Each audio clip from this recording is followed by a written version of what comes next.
Hello and welcome to everyone. Thrilled that you all are here, and as we begin this hearing today for my fellow Tennesseans, I want them to know we are certainly keeping them in our prayers as they work through this incredible ice storm that we have had. But I am grateful that you all are here for this hearing. If you were to ask any of my fellow Tennesseans what's wrong with ticketing today, they will not hesitate to tell you that the system feels rigged against them.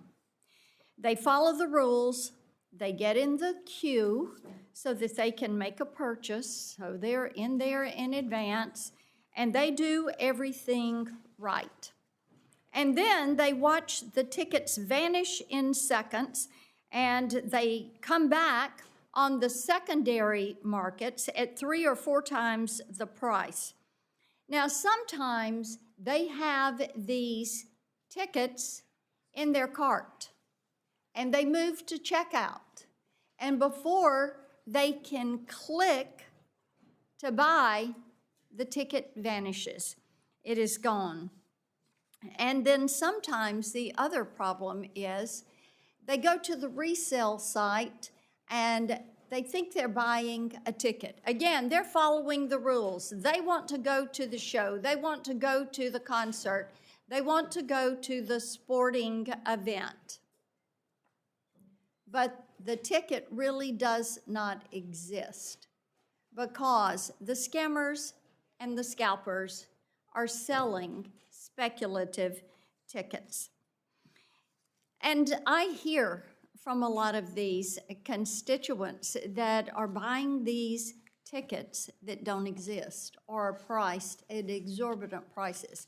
Now, it might be the nurse who has just finished working a double shift, and so she logs on the minute the tickets go on sale, and before she can click to buy, it says sold out. Or maybe it's the dad who has promised their 16-year-old for their birthday they're going to get to go to a concert, the first big concert. And if I went around this hearing room and I said, tell me the first concert you went to, nearly every one of you could name that event for me. You could talk about that day. Some of you would talk about what you wore. Some of you would talk about what you said and the friends that went with you for that event. And of course, the disappointment mounts because the tickets are gone.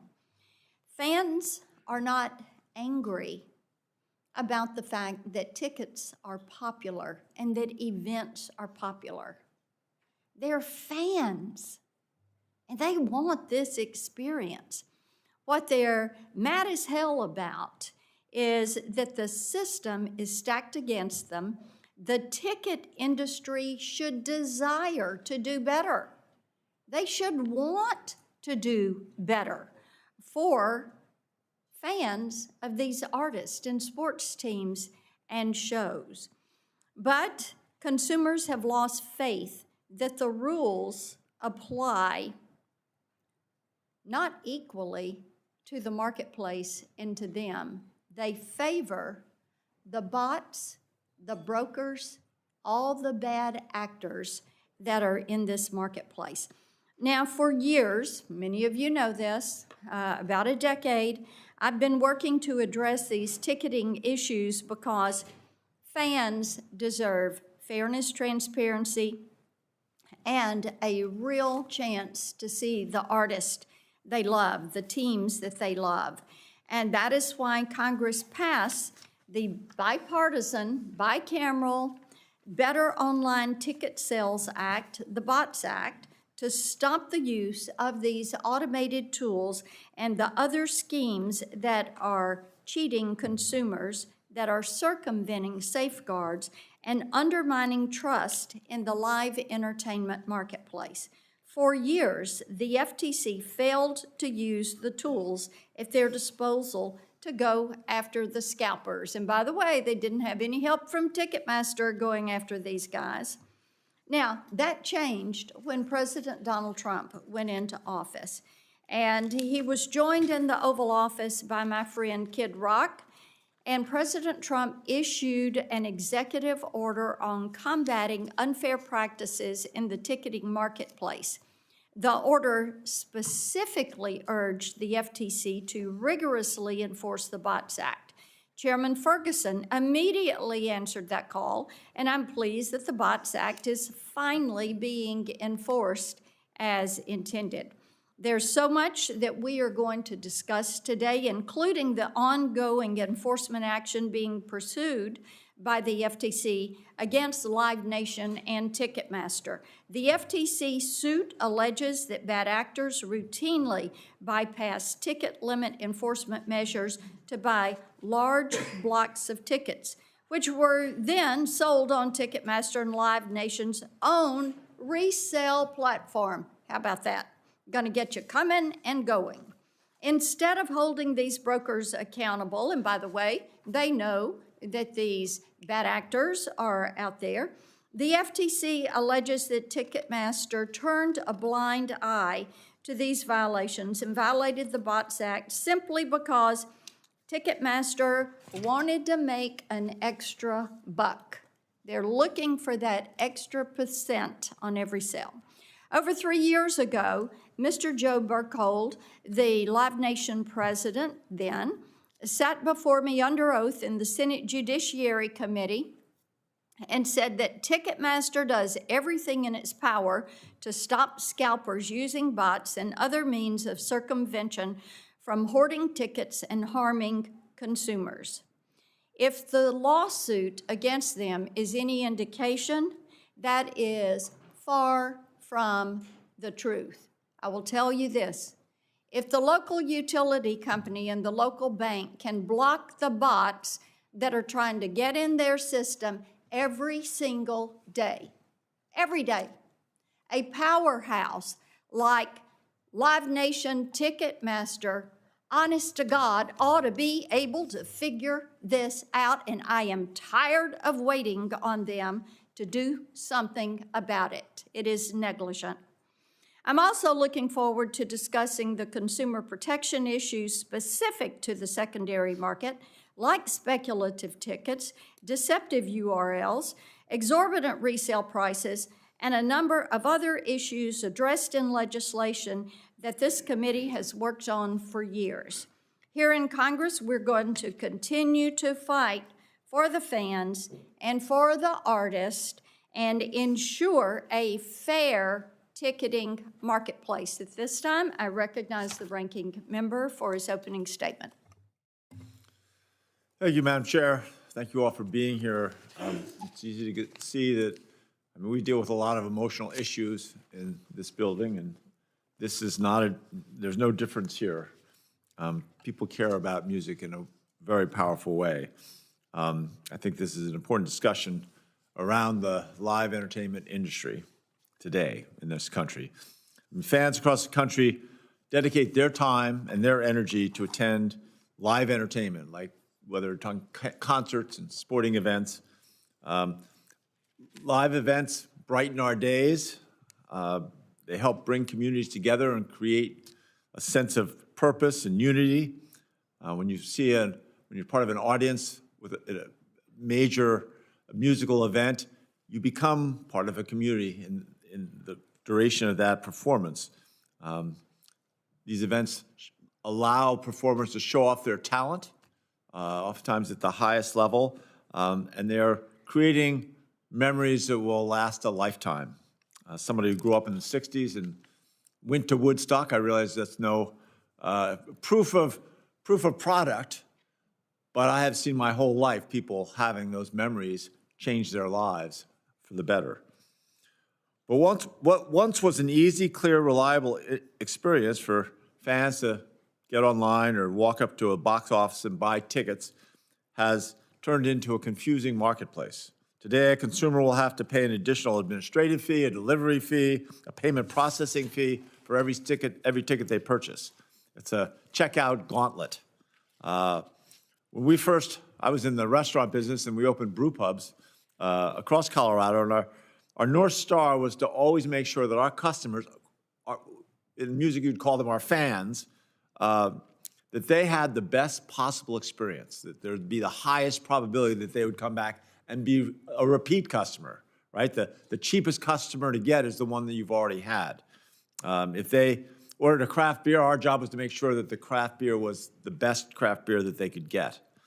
Today, a fan can purchase what they believe is a legitimate ticket to an event, only to be turned away once they get to the venue because what they bought was a fake or a speculative ticket. This deception means less fans for supporting performers. It erodes the trust in the entire entertainment industry. Obviously, it disappoints fans. We want fans to experience Colorado's landmark venues, Fiddler's Green Amphitheater, the Fillmore Auditorium, or God bless it forever, Red Rocks Amphitheater. I've had some of my greatest performance memories, not me performing, trust me. Although I did once play the banjo on the stage to Red Rocks, but I'll stop bragging. Maybe you can get hired. Yeah, exactly. Well, I've tried. It didn't work out. I'll never be hired to do music, that's for sure. But I think whether it's at large, sold-out arenas or small pubs with an open mic, every corner of Colorado is brimmed with talented performers waiting for their chance to engage and entertain and move people. And that's why Colorado, we feel it's the heartbeat of the live music scene in the West. It's become a leader by passing customer protection laws to make sure that those critical fans are not pissed off. Our state has passed legislation to guard against speculative tickets and passed measures to make all-in ticket pricing transparent for all fans. Here in Congress and across the federal government, we need to continue beating the same drum of customer fairness to make sure that every American is protected by these common-sense guardrails. Federal Trade Commission, the FTC, has begun enforcing its junk fees rule to promote upfront pricing and fight against deceptive advertising for both products and services. Congress also passed the BOTS Act, as the chair had mentioned, in 2016 to stop ticket scalpers from using bots to buy all available tickets for a show just to be able to resell them to the highest bidder. Despite this progress, we need to work together to make sure across government and industry that we can do more. A level playing field with fair competition, clear rules, strong enforcement is going to help every aspiring artist to sell as many tickets as they can, sell out every place they can, and make sure that every performer gets that chance to reach new fans and every consumer that chance to create new memories. This committee has shown that on a bipartisan basis, Democrats and Republicans can come together and begin to make common sense reforms a reality. The Ticket Act, led by Senators Schmidt and Markey, ensures that every consumer sees the price transparency they need from first click so they aren't blindsided at the checkout. The Maine Ticketing Event Act improves data sharing between ticket platforms and helps the FTC catch the bad actors who use bots to hoard tickets and rip off fans. And beyond regulation, I am proud to partner with Chair Blackburn on the American Music Tourism Act, which will grow the entire music ecosystem through economic development, not just regulate it. Each of these bills have passed this committee with bipartisan support. Now we need to make sure that we get them all signed into law so consumers can reap the benefits of these protections. This is about more than just a lower service fee. It's about protecting the live experience that brings so many people together. Let's get the junk fees out of the way so we can get back to enjoying the music of John Denver and Rocky Mountain High. Chair Blackburn, I yield back. I thank the gentleman, and we might let Red Rock or some of your Colorado venues be a little Nashville. We'll take that on. I want to say a thank you to each of our witnesses today. What a great panel. We are grateful that you are here. And at this time, I'd like to introduce our witnesses. Our first is Mr. Robert Ritchie. Perhaps he is better known as Kid Rock. Kid Rock is a well-known singer, songwriter who has sold over 25 million albums around the world. He brings first-hand experience drawing sold-out crowds to events across the country. Our second witness is Brian Berry, Executive Director of Ticket Policy Forum, an advocacy coalition representing the nation's 6 major online ticket marketplaces. Mr. Berry has spent the last decade working at the intersection of live events, ticketing, competition advocacy at the federal and the state level. Our third witness is Dan Wall. Dan Wall is the Executive Vice President for Corporate and Regulatory Affairs at Live Nation Entertainment. Live Nation Entertainment, the parent company of Ticketmaster, is the largest ticket vendor in the world. And our final witness, David Weingarden, Chair and co-founder of the Colorado Independent Venue Association, representing over 100 promoters and venues. He also serves as Vice President for Concert and Events at Z2 Entertainment. At this time, Mr. Ritchie, you are recognized for 5 minutes for your opening statement. There it is. Good afternoon. Thank you, Senator Blackburn and committee members, for this opportunity. My name is Robert Ritchie, PKA Kid Rock. I'm proud to say I've been packing arenas, amphitheaters, and stadiums with the greatest fans on earth for over 25 years. I'm also a capitalist. I'm here today because I love God. I love this country. I love live music and sports. And I believe music fans and artists have been getting screwed for far too long by the ticketing system. I'm in a unique position to testify because, unlike most of my peers, I am beholden to no one. No record companies, no managers, no corporate endorsements or deals. To put it plainly, I ain't scared.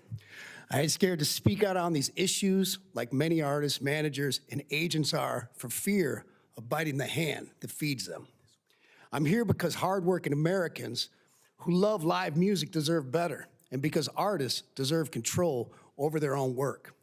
And let's be clear, this problem is older than timeouts and participation trophies. 30 years ago, members of the rock band Pearl Jam, members of the rock band Pearl Jam sat in these same seats, warning Congress about ticketing abuse. In 2009, Congress was told under oath that merging Live Nation and Ticketmaster would benefit artists and fans. The CEO of Live Nation called the merger an experiment and promised it would increase competition, empower artists, and lower costs. He also said, and I quote, "A system that empowers artists benefits everyone." Almost need a rim shot after that. The CEO of Ticketmaster at the time also testified in 2009 and said, "We believe the combination of our two companies will benefit artists, fans, theaters, sports teams, museums, and all the other facilities, performers, and spectators who use our services." The economic foundation that supported artists in the past is crumbling. Piracy is threatening their livelihood.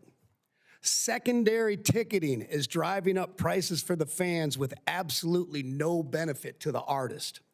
Needless to say, that experiment has failed miserably. Independent venues have been crushed. Artists have lost leverage. Fans are paying more than ever and getting blamed for it. Should Ticketmaster and Live Nation be broken up? Probably. Would that alone fix things? Not sure it would, but I am sure of this. No artist should be forced to sell their tickets without a say in who sells them and how they are sold. What other business in America doesn't control or at least have a say in their own inventory? If artists had real choice, real competition would follow, and tickets would end up in the hands of real fans at the prices we, the artists, set. It's no secret, none, that this industry is full of greedy snakes and scoundrels. Too many suits lining their pockets off talent they never had and fans they mislead. The truth is, much of this could have been, or still could be, solved through technology, especially proof of humanity tools. It hasn't happened yet because there's just too much money in the secondary ticket market. Ticketing companies didn't fail to stop this. Seems they chose not to. Now, meanwhile, the problem has been addressed with much success overseas. In parts of Europe, resale ticket prices are capped, and it seems to be working. I've been advocating for a 10% price cap here in the States on the resale of a ticket, And in fairness, Ticketmaster and Live Nation have supported this cap. Where I'm confused is this. I don't think Ticketmaster needs a law passed to do this. If that's true, then it only proves these companies have not been reactive, have been reactive, not proactive. I would implore Congress, this is important, to subpoena the contracts and deals between artists, promoters, buildings, ticketing companies, agencies, and vendors, because as I understand it, you will find mountains of fraud and abuse. Now, my positions and solutions are as follows. Number one, artists should control who sells their tickets and how. Number two, resale ticket price caps work and protect real fans. Number three, the Bots Act should be enforced. Brokers and bad actors must be stopped, and all should face serious penalties and consequences. All-in pricing is great, but it doesn't fix the system. Outlawing speculative ticketing is obvious. The problem is that ticketing lobbyists push these reforms as cover while fighting to keep tickets in an open market and lets them exploit fans under the guise of capitalism. Do not be fooled by these tactics. Congress and many others have been fooled since the mid-1990s, fooled again in 2009, and so on. This wasn't an experiment, it was a monopoly dressed up as innovation. So I'll close now with the words of one of my favorite rock bands, The Who, and say it is my sincere hope we won't get fooled again. Thank you. Rock on.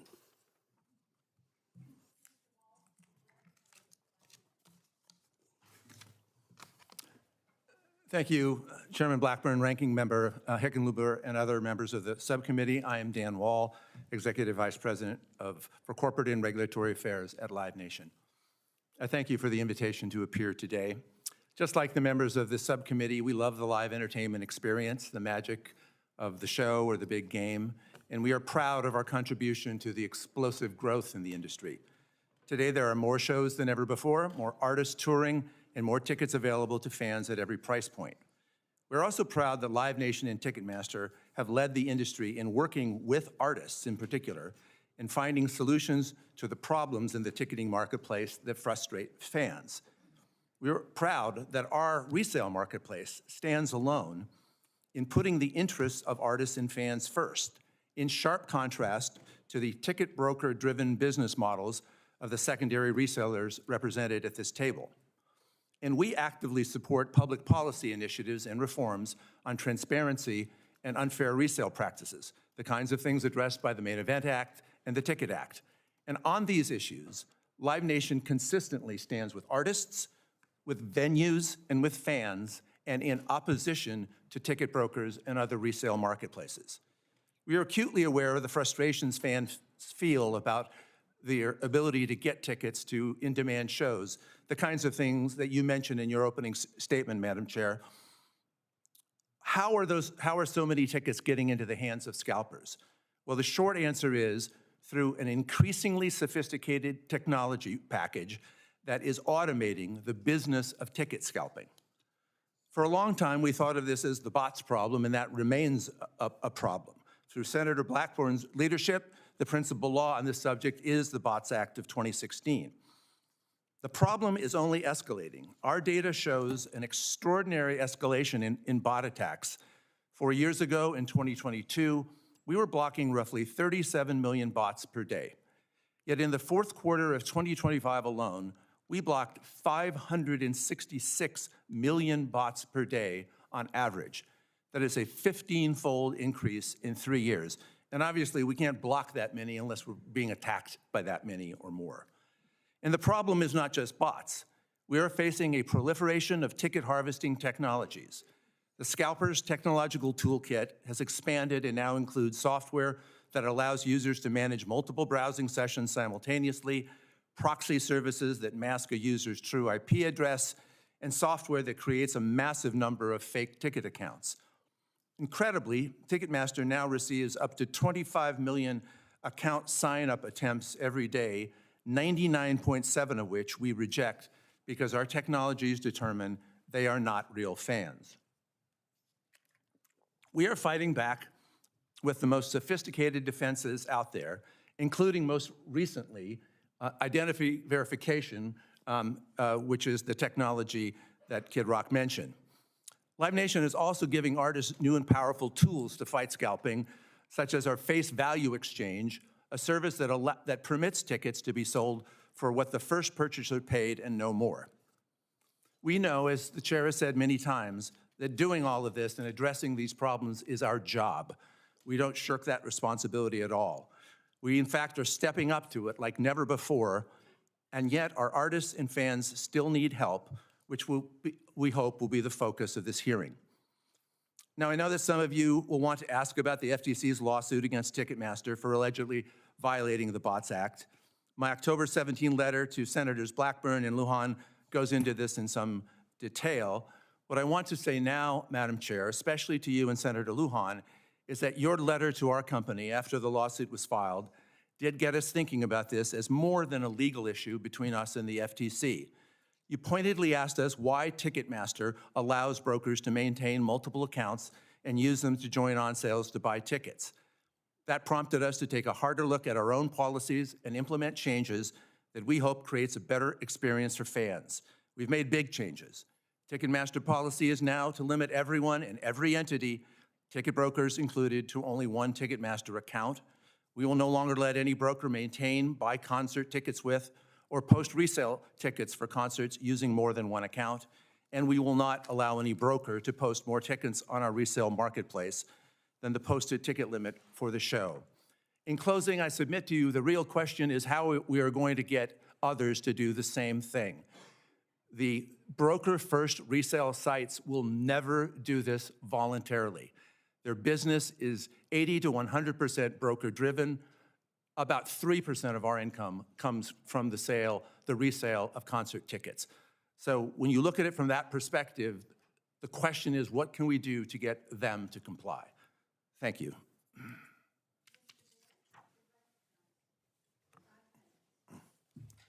Thank you, Chairwoman Blackburn and members of the subcommittee.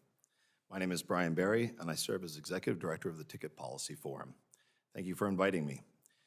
First and foremost, we appreciate the committee's work on the Ticket Act and the Main Event Act. The Ticket Policy Forum represents America's leading online ticket marketplaces: StubHub, SeatGeek, Vivid Seats, Game Time, TickPick, and Events Ticket Center. Importantly, these companies are not just resale marketplaces. The world has evolved. They each have unique business models, but several of them seek to challenge the status quo in so-called primary ticketing and are directly working with teams, venues, and promoters to give fans better access to tickets and much better access to technology, and to give these partners in the industry enhanced options when it comes to the distribution of tickets. To be candid, real progress in breaking through and getting into the primary ticket has been tough. I don't need to tell you that, mostly because the monopoly makes it that way, as the Justice Department has detailed in its complaint against Live Nation Ticketmaster. As an industry, however, we get fans into the events they love. We help to ensure no seat goes empty. It's our obsession. Our member marketplaces serve tens of millions of fans every year, providing safe, guaranteed ticket transactions and trusted options when it comes to both buying and selling tickets. Further, we are proud that our online marketplaces brought ticket resale off of street corners where fraud and counterfeits were rampant and into the online space where they are protected, it is transparent, it is tax-paying the way it should be. There's one thing that nearly every one of us will agree on, and that is that the system, including the ticketing segment, should work better for fans. Too often, for reasons long before a ticket is even manifested or put on sale, fans are set up to feel confused, frustrated, and shut out entirely. But blaming ticket resale for all the problems in this system, ticket resale being the very end of the chain, completely misses the mark. Significant harm to fans originates at the source in the currently rigged system where one dominant player maintains its powerful grip today over artist management, promotion and tours, venue operations and venue ownership, venue ticketing, primary ticketing, and ticket resale. This committee and the executive branch have repeatedly studied this issue and reached several important conclusions about how to improve the fan experience. So I'd like to tell you about that. There's 4 items. Number 1, the FTC now requires all-in upfront pricings so that fans are no longer misled about what the cost of their tickets will be. We can all agree that it took too long, but it was the right outcome. The Department of Justice, as you know, has sued Live Nation Ticketmaster repeatedly, has readdressed consent decrees, and now will begin one of the biggest monopoly trials of our lifetimes, along with 40 state attorneys general. Please, Department of Justice, stay the course and finish the job. Congress, Madam Chair, as you know, passed the BOTS Act, and the FTC is investigating and suing several alleged violators, including Ticketmaster. The FTC should continue to enforce the BOTS Act, and we agree the act could benefit from enhancements to help with enforcement through the Main Event Act. And in part, thanks to this committee's leadership, the House of Representatives passed the Ticket Act to address things we can all agree upon: refund protection, deceptive websites, and deceptive speculative tickets. This committee passed it by voice vote. Now, this bill, if it were to become law, would require significant re-engineering and investment and change from our member marketplaces, and we accept that. We embrace that because it's the right thing to do for the fan. We urge this committee to send it to the President to be signed into law. You're going to hear a lot of disagreement today. However, there is far more, believe me, that the 4 of us sitting here agree on than we disagree on. Go after illegal bots. Ban deceptive websites and ban deceptive speculative ticketing.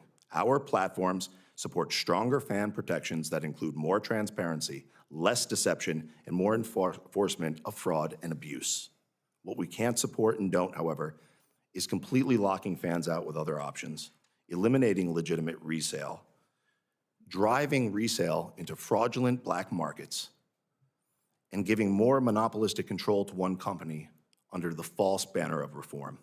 I encourage you to resist framing this debate about a zero-sum fight between good and bad players, because the fight is about the fan. For the consumer, it's about the banning bots, it's against deception, and against fraud. Thank you.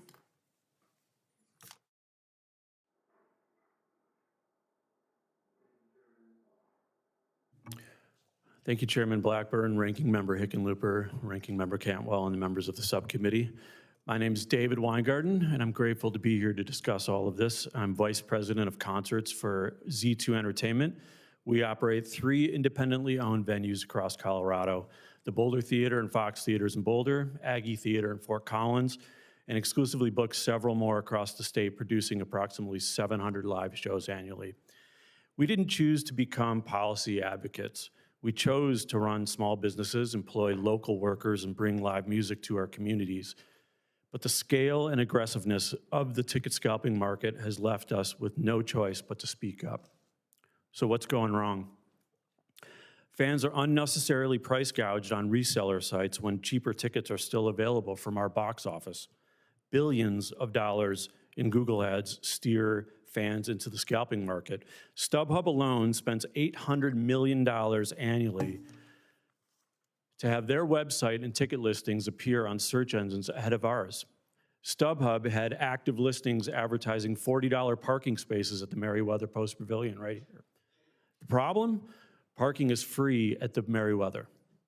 Every night, our box office staff deals with fake tickets that don't scan, for seats that don't exist, for events that were never scheduled at all. Ticket Network listed tickets for a Joey Valance and Bray show at the Fox Theater. The problem? The show didn't exist.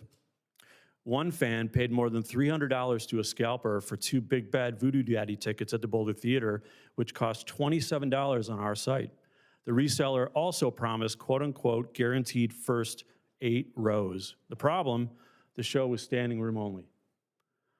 The most extreme version of this is what resale sites call concierge or seat saver tickets, which are not tickets at all. Fans are led to believe that they are buying a real seat, but they're unknowingly paying overpriced for a price gouge promise that someone might try to find a ticket later. It's purposely deceptive. For example, the Howling Wolf in New Orleans was charging $10 to a show before a single ticket had been sold.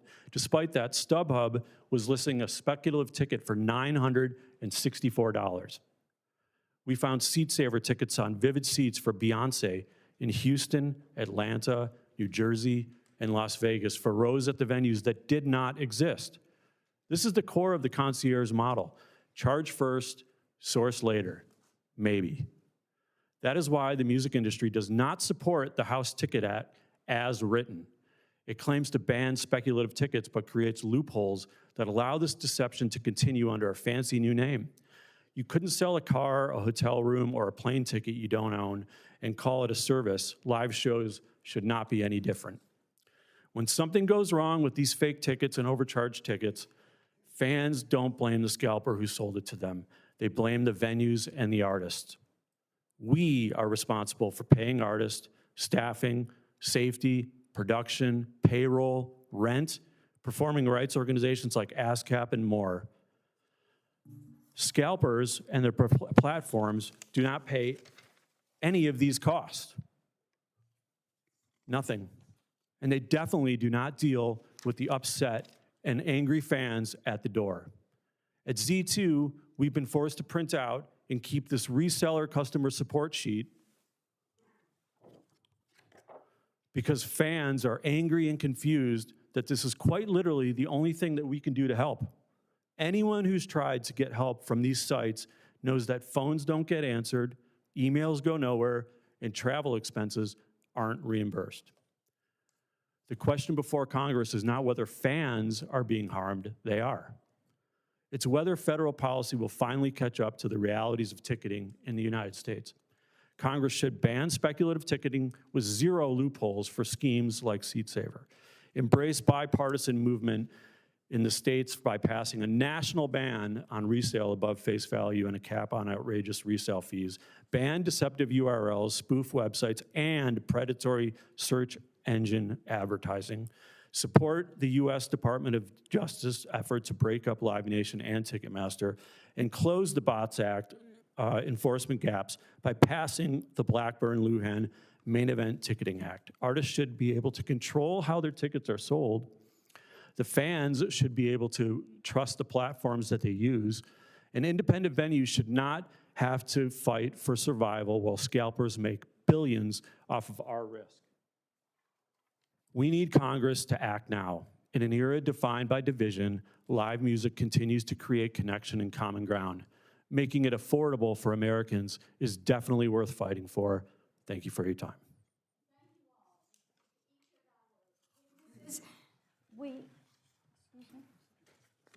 Yeah, I'm good. We're going to begin our 5-minute round of questioning and work through the members as they come to the dais. Mr. Wall, I want to come to you. I want to thank you and your team for collaborating with us as we planned our hearing today, and your appearance is certainly appreciated. I will say I was quite disappointed when I read the FTC complaint against Live Nation Ticketmaster, as well as your response.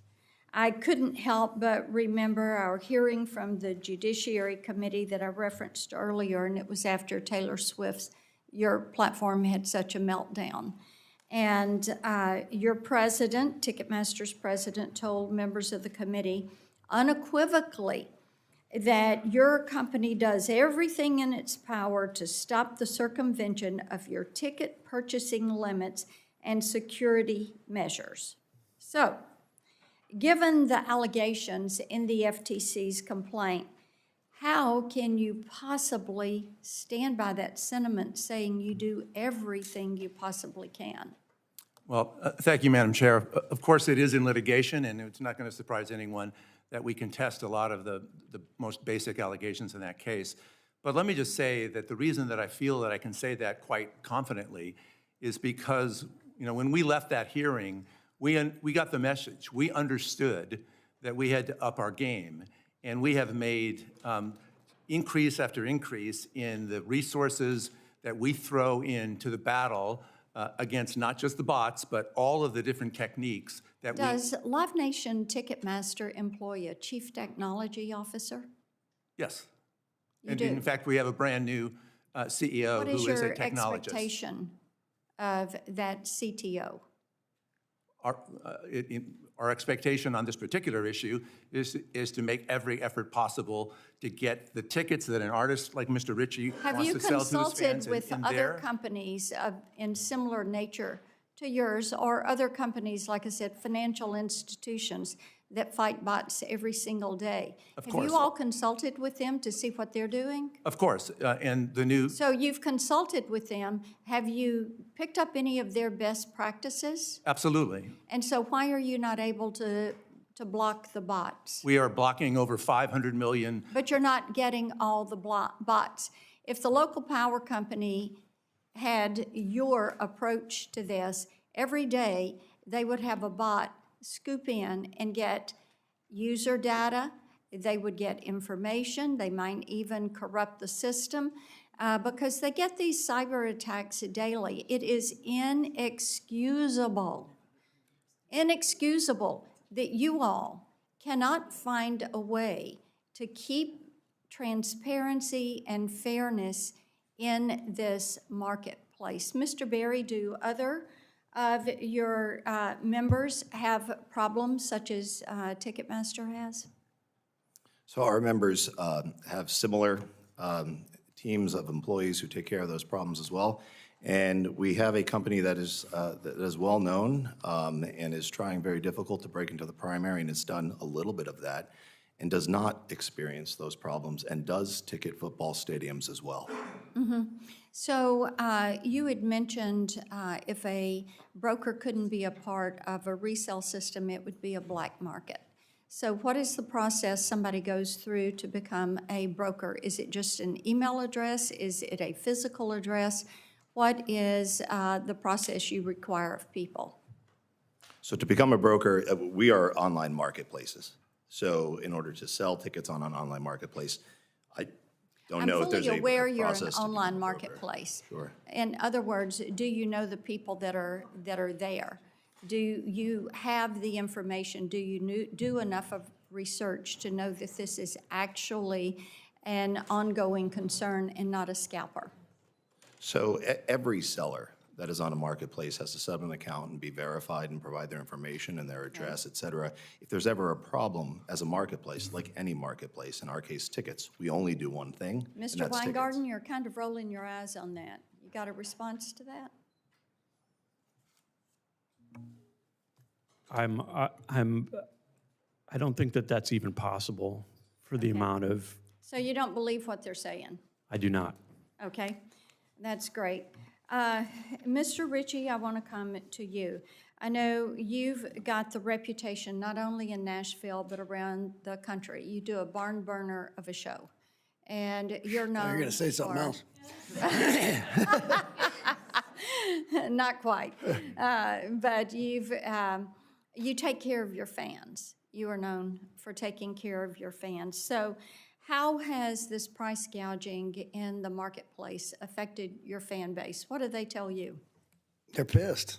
It prices them out of the market, many of them, especially, working class folks. And like I've explained before, people don't realize why this is so different than another business where maybe if a grocery store is gouging on the price of something, you might be able to go to another store close by if you have those means to get that a little better price. When you're talking about your favorite artist, I'm looking back when I was a child and some of my favorite artists, I would have done anything to get into those shows. And so some of these people, they're maxing out their credit cards and they're in debt. They're missing a house payment, things like this. So the way it affects them is terrible. You see it all the time. Go on to any artist message board who's popular and tickets come, and it's a conundrum to get them. And just look at those messages. Oh, I wish I could go. I wish I could afford it. I'm priced out. Like blah blah blah. It's really just common sense, which is we keep talking about. I've heard it from Mr. Hickenlooper and down here. They're trying to run this disguise again of like speculative ticketing and all in pricing. These things are great, and we do all agree on them. It doesn't solve the problem because what they hide in these things, which I believe they've done in Colorado and that they're doing in California, or they've done, is they do all these wonderful things. It goes, oh, they're doing all this stuff for ticketing. What they don't do, or what they do is they sneak in or they say, we must keep tickets on the free market. And all that does is give the scalpers, the bad actors, the bots, a license to ill. That's it. So they keep running this game. Don't be fooled. Like, the only way I've seen it that we can fix this is, and Live Nation, us and Ticketmaster agree on this, you know, oddly enough, that there needs to be a price cap. They've tried this in Europe. Just look at it. It works there. Do I want to be a follower of Europe? Not really. But, you know what I mean? If they did something that's kind of working, we ought to take a hard look at My that. time's expired. Senator Klobuchar. Thank you very much, Senator Blackburn. I actually chaired the hearing in Judiciary that Senator Blackburn took part in, and Mr. Ritchie, thank you for being here. I remember that well because we had trouble getting artists that wanted to come forward. We found a guy, Clyde Lawrence of the band Lawrence, and what I remember most is that he ended up being a great witness, but he kept turning to the person behind him, and everyone on TV thought it was his lawyer. It was his saxophone player. That hearing, I have the same lawyer present. there you go. None. But it made a difference because we gathered evidence that we gave to the Justice Department and with Senator Lee. And what we found out at that hearing was that Live Nation Ticketmaster size is unbelievable. No company should have 80% of ticket sales at major concert venues, own 40% of the top 50 amphitheaters in the U.S. and control 60% of promotion revenue. We also discussed many of the issues that you've talked about today, about the bots and about what's happening in the resale market. And I've been frustrated. While some things have improved and we've appreciated the companies worked with us on some of these, but it just continues to be a problem. Mr. Berry, I'd start with you. Why does breaking up Live Nation Ticketmaster help? Thank you, Senator, for the question. I believe this case that faces the entire nation right now will answer the question of whether or not a monopoly can be held accountable and do better or run roughshod over our government and the market. Simply put, in terms of specifics, you know, there's been this conversation around exclusive contracts and venues. We agree a venue should be able to decide. A venue should be able to decide, but not extorted into making a decision, because that affects the downstream effects. In the world of ticketing, one of the greatest examples, and it's in the amended complaint, Senator, had to do with the Ticketmaster SafeTix technology. It was announced as anti-fraud and counterfeit technology. The way it's being used is to foreclose competitors and abuse fans. It abuses a fan after the fact when months down the line, because they don't deliver tickets when you buy them, you pay for it and you get them 6 months later, where they disappear, they get canceled. Worse yet, you leave fans with legitimate tickets outside of venues not able to get in because their tickets have been taken back by Ticketmaster. Thank you, thank you. Sure. Mr. Weingarten, as an independent owner, could you talk about, for a concert venue, how this issue, this anti-competitive practices affect independent venues? Well, when you've got one company that controls that much, and it's not just the amount of money that they have, they've got a significant amount of leverage managing artists. They've got all or nothing ticketing deals, touring deals that won't allow for any other plays unless they're in these venues, and these are multi-million dollar deals. If you're radiusing out any other sort of like play within a market or close by. Radius clauses that you're talking about. Radius clauses, that's correct. Those make, and if I'm like sort of a known promoter that has brought an artist up for a while, and I want to be, and I want to continue to work with that act, and put them in maybe a larger space, they wouldn't be renting to me. Right. The list goes on, and they're a behemoth for sure, and it makes things very difficult for independent promoters. Thanks also for focusing on some of the deceptive practices. That bill that Senator Cornyn and I did, the Fans First Act, some of those provisions are in in the Ticket Act. Yes, thank you. Mr. Wall, as we look at advancing some of this legislation, but also as we look at what's happening with that case, and I believe you got to let the Justice Department do their job. I know that Live Nation has hired a number of lobbyists. That always happens, but Trump-aligned lobbyists to apply pressure to overrule the antitrust division and settle the case. the former Deputy Assistant AG for Antitrust, Robert Alford, someone I've called as a witness in judiciary several times, appointed and subsequently fired by this administration, warned about these lobbyists' influence over the case. Would you agree that the Justice Department's antitrust lawsuit should be resolved based on the law and the facts and not political pressure? 100%, and I expect that to be resolved in our favor. One thing I wanted to tell you, Senator Klobuchar, because you brought it up, is that in that lawsuit, in the ticketing market that isn't gerrymandered but simply takes the full range of opportunities in large concert venues, our share is actually under 50%. So that's the government economist's number, not ours. So I think that you should take some comfort in that. Okay, Mr. Ritchie, I have a feeling you don't take comfort in that, but. Well, I was just going to add, I know no one likes a tattle, but from what my sources tell me, you might want to ask Mr. Wall, is that my friend President Trump, the Live Nation has also hired a couple of his friends, Rick Grinnell and Kellyanne Conway. That says a lot right there. Okay, Senator. Okay, on that note, but could I just ask one last question on the subject here of just what you think the effect is on smaller bands, not ones that fill the whole arenas bands? like you, of Monopoly? The smaller bands, I mean, if you get popular as a smaller band, it's almost the same problem. You're just selling out a smaller venue, no tickets, and they get jacked up in prices, and all the same things still happen. All right, thank you very much. Thank you. Thank you. Senator Schmidt. Thank you, Madam Chair, and I want to thank you for having this hearing. The reason why I introduced the bill is I agree. I think that for me, and I think a lot of Americans, these live events, whether it's a concert or a sporting event, it brings people together. You do have those memories. I remember the first concert was Tom Petty and the Heartbreakers at what was used to be called Riverport in the St. Louis area, and just love going to concerts. You just hate seeing people get priced out. I'm a big Cardinals fan. You see people getting priced out. It's playoff tickets. I mean, look at the college football playoff, the national championship game. I mean, these Indiana fans, like the worst program in the history of college football. I can't get in the arena, and I understand there's limited capacity, but I just think that there's the more transparency that we have, I think is really important. I think, Mr. Ritchie, what I hear you saying is, we should do that. This is broad bipartisans. We should do that, but there's more to do, right? There's more to do than just the transparency, because you're just seeing regular people that are just getting boxed out, right?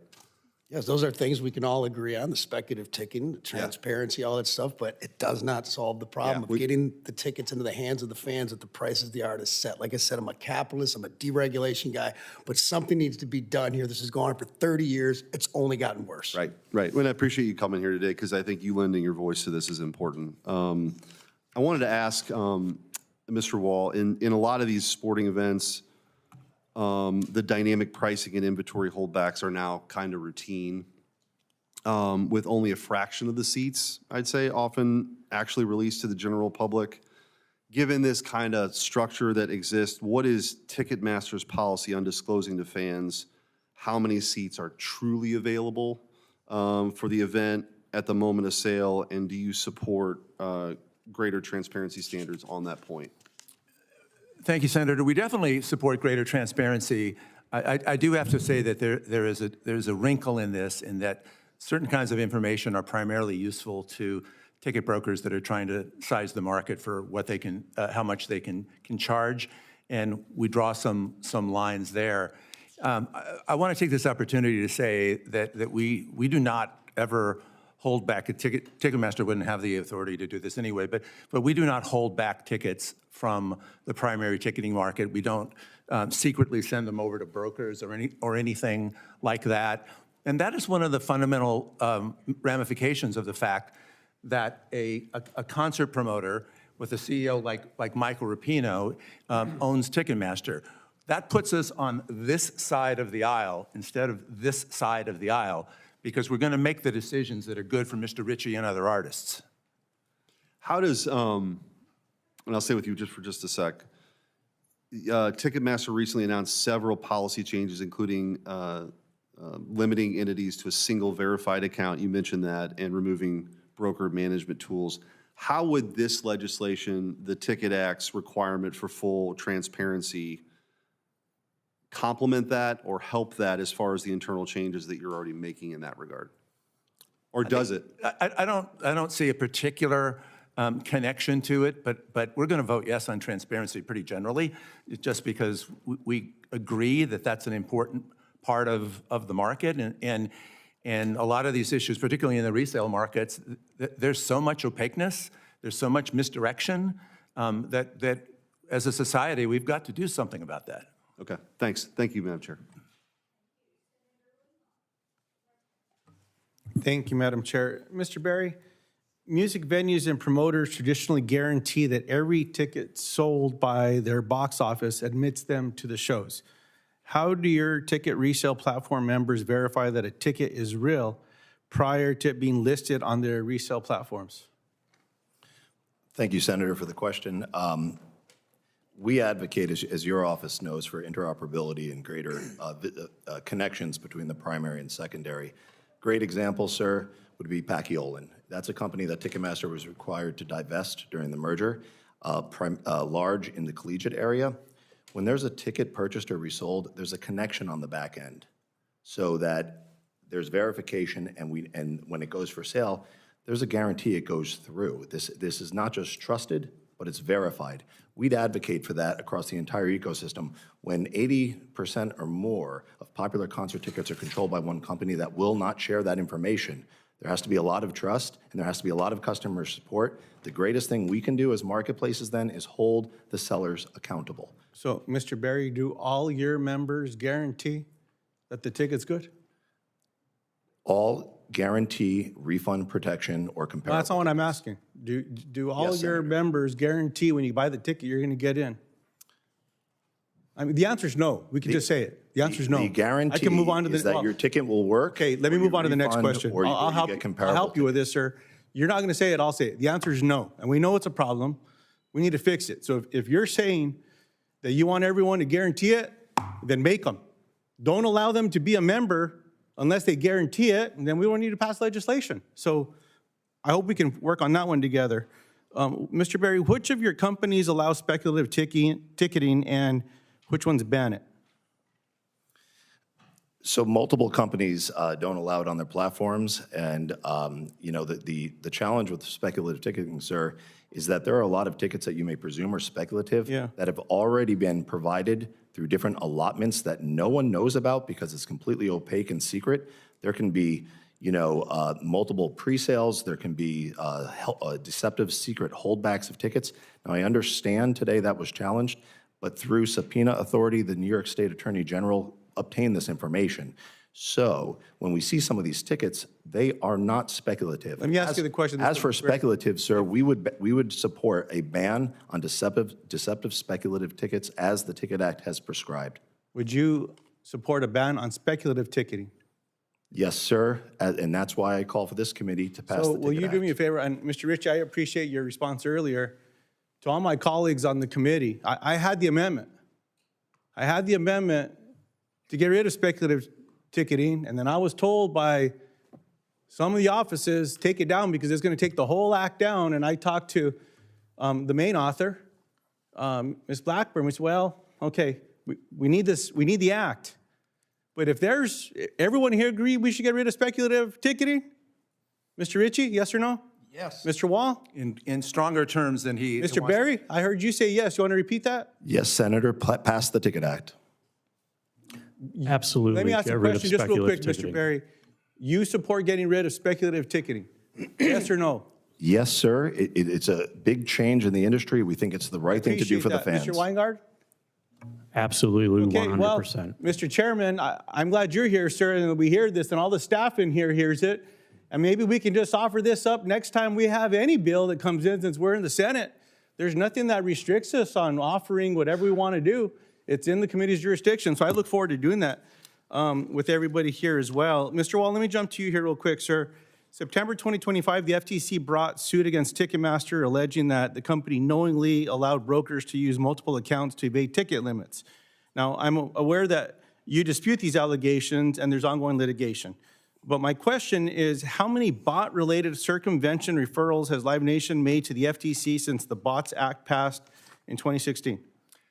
I'm not sure the exact number, but there came a point when they told us to stop doing that because they understood that the bots problem was an ongoing problem.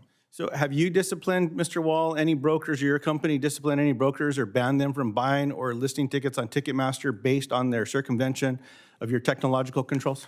Yes. I appreciate that.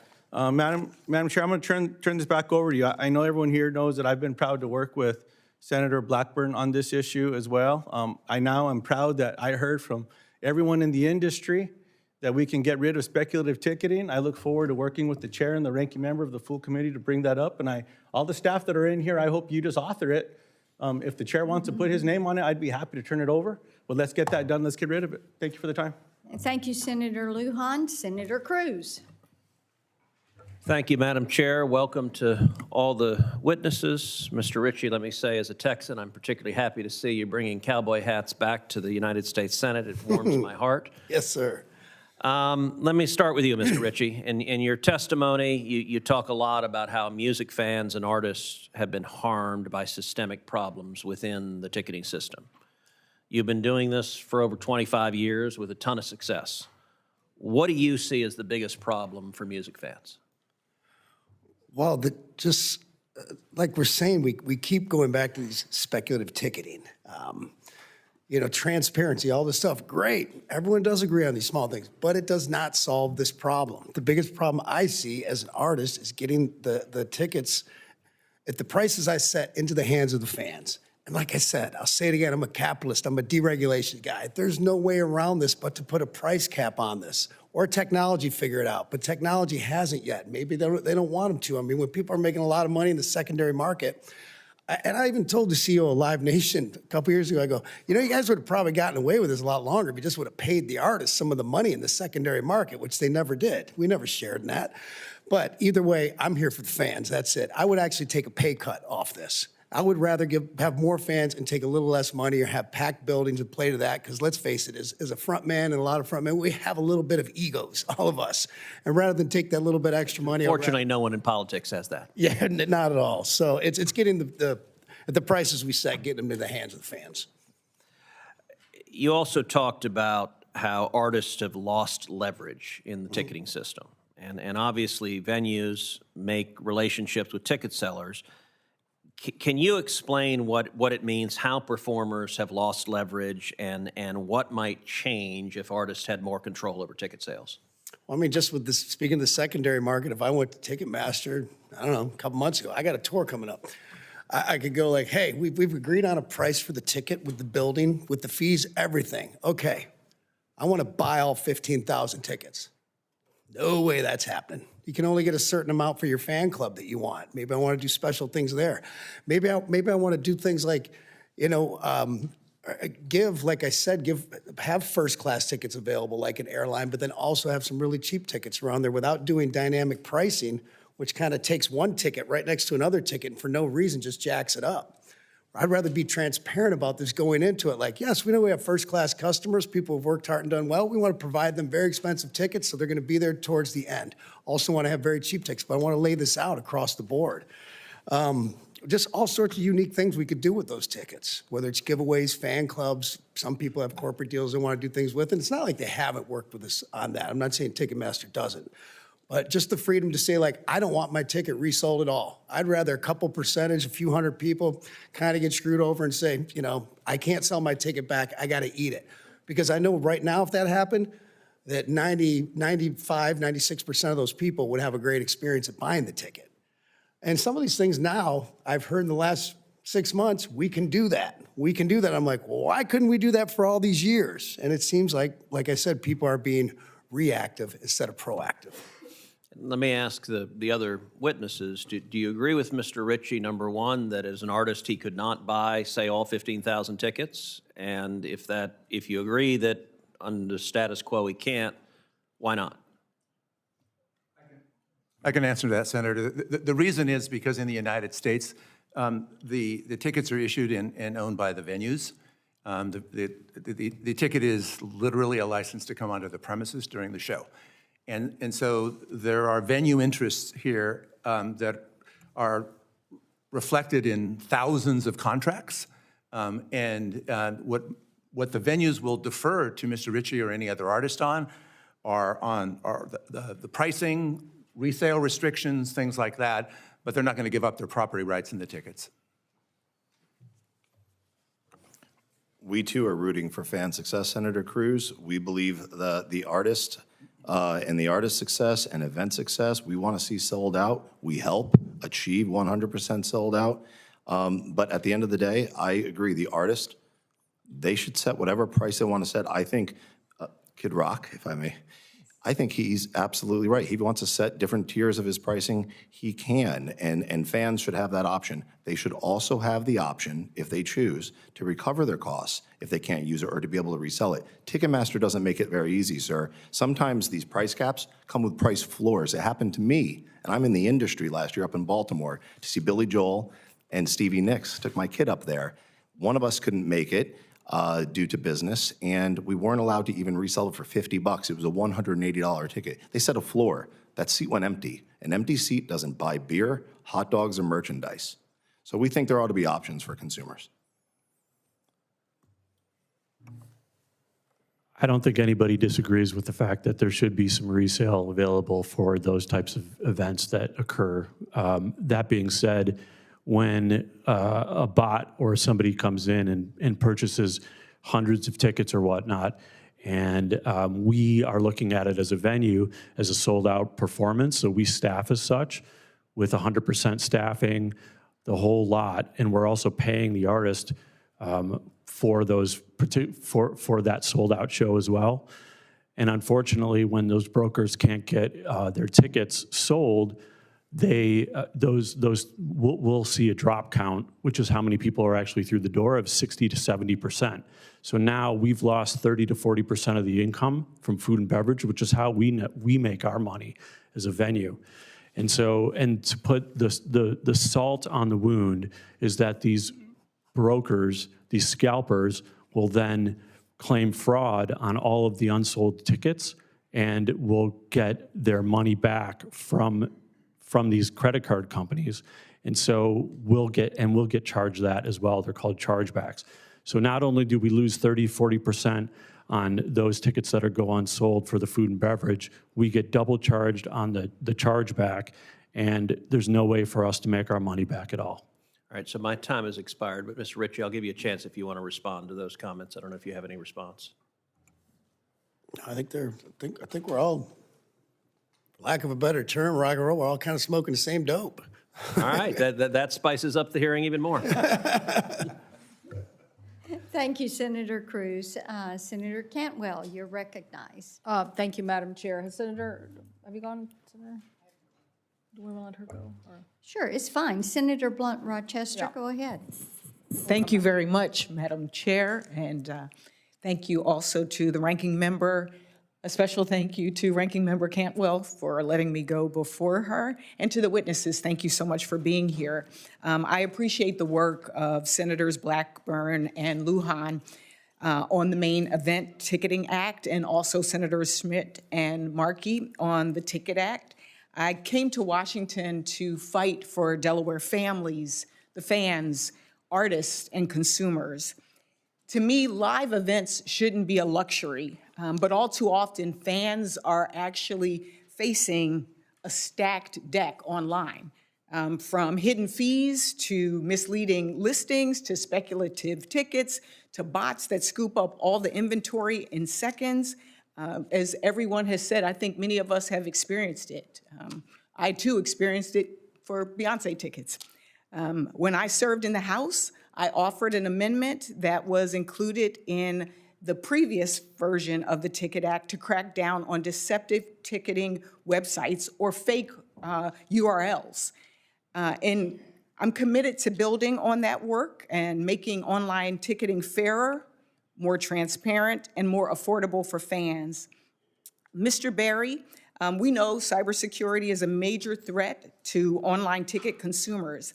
As Anthropic found in a November 2025 report, cybersecurity attacks are now beginning to use AI agents to execute cyber attacks by themselves. Mr. Berry, is the online ticket industry prepared for the AI agent cybersecurity threat? Senator, it's a constantly evolving challenge, and the bottom line is the industry has to meet that challenge. So you would say Yes. yes? And primarily when we examine the bot problem, because it is a problem, what you've heard today, these are attacks.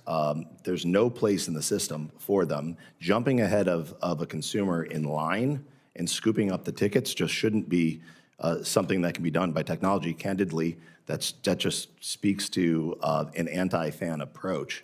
But it happens in the primary sector. So when tickets first go online is when these attacks happen. We have a member of our forum that does a very good job. We're talking 99% records. They can provide the specific numbers, but it's very high in terms of keeping them out.